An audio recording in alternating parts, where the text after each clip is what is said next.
When you look at old Soviet and American cars, you will find that they are often very similar, but how is it possible?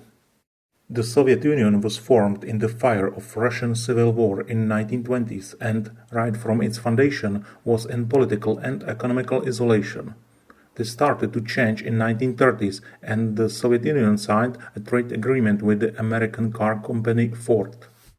And so, licensed vehicles such as Ford Model A began to be produced in Russia under the name Gas A, or modified Ford Model B under the name Gas M1.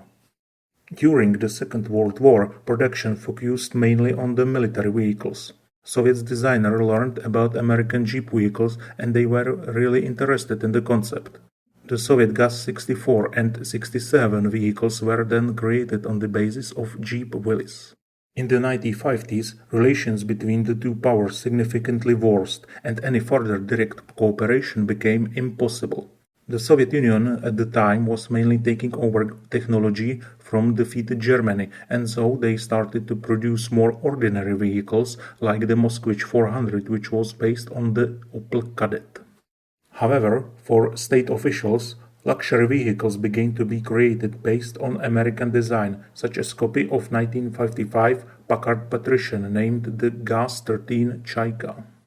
Gradually, the Soviet Union produced more and more cars for ordinary people, based mainly on European vehicles. The most famous is probably the Fiat 124, whose license was bought by Soviets and they produced a modified car called the VAZ-2101, also known as a Zhiguli.